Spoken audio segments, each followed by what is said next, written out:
Monsieur le Président, Excellences, Mesdames et Messieurs les chefs d'État et de gouvernement, Monsieur le Secrétaire général des Nations Unies, distingués invités, Mesdames et Messieurs, l'histoire des Nations Unies est celle de la confiance dans des réponses collectives aux crises les plus graves. Mais chacun d'entre nous voit bien que nous sommes aujourd'hui à la croisée des chemins. D'une part, notre modèle multilatéral et nos institutions vieillissantes ne sont plus à même de faire face aux nouveaux défis qui sont, convenons-en, d'une complexité inédite.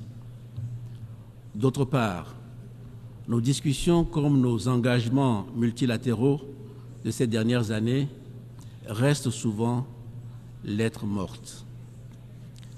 C'est pourquoi il y a de réelles raisons d'être inquiet quand on regarde l'avenir.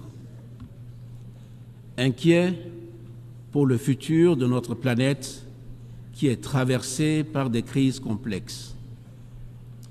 Inquiet pour le futur de notre jeunesse, au vu des défis dont elle hérite, et je pense bien sûr d'abord aux défis environnementaux. Inquiet enfin pour le futur de nos institutions qui ne sont pas adaptées aux réalités contemporaines et qui ne remplissent plus leurs promesses. Nous n'avons donc pas le choix.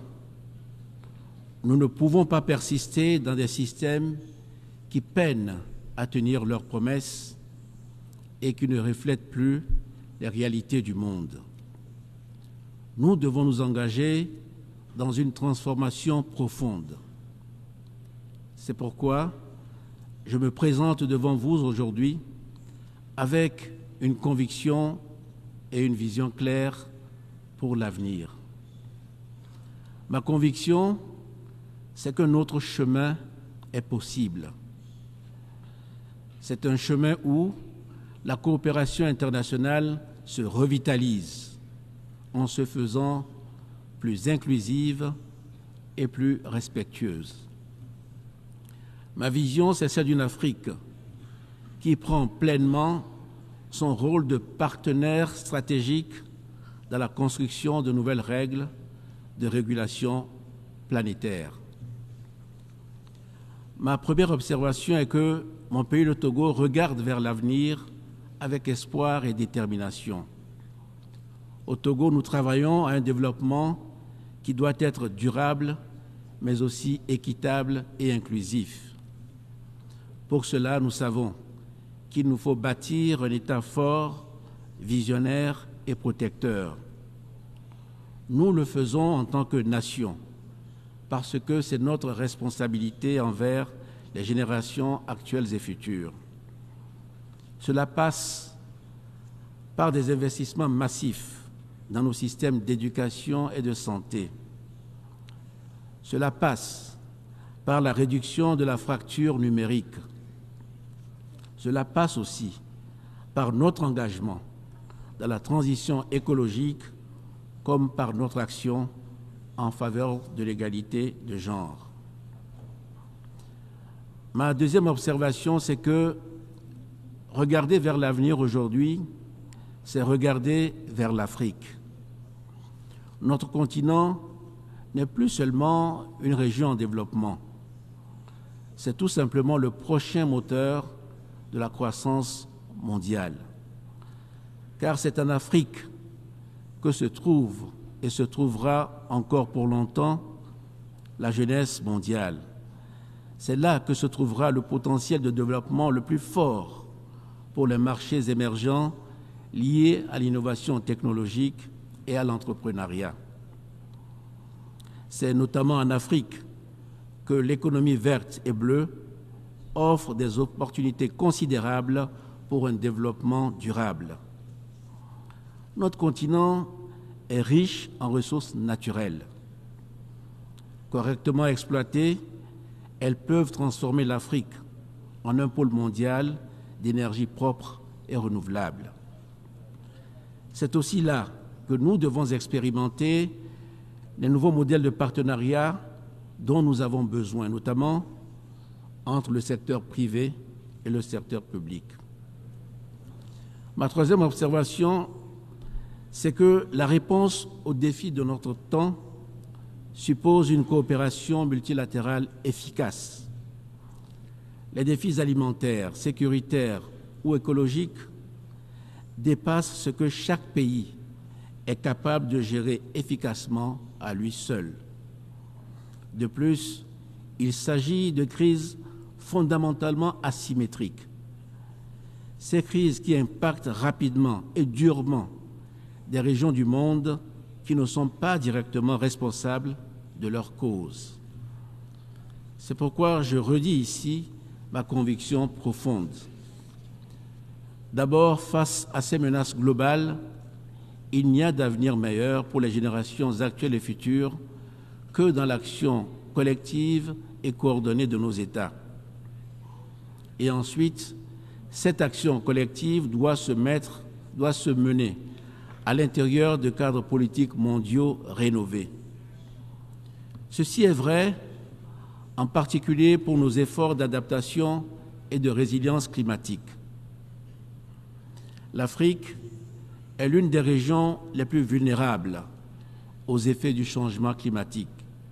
Et cela, bien que nous contribuions le moins aux émissions de gaz à effet de serre. Les effets délétères en Afrique du changement climatique en termes de sécurité alimentaire et ses conséquences migratoires ne peuvent plus être sous-estimés. Si nous n'y veillons pas, la question environnementale sera à l'origine de grandes vagues de migration vers le nord, ce qui, à l'évidence, en fait un sujet commun. Mais ce besoin d'action collective est vrai aussi du défi de la paix et de la sécurité. Et ce défi non plus ne peut plus être le fardeau des seuls Africains. En Afrique de l'Ouest, nous faisons face aux menaces persistantes du terrorisme.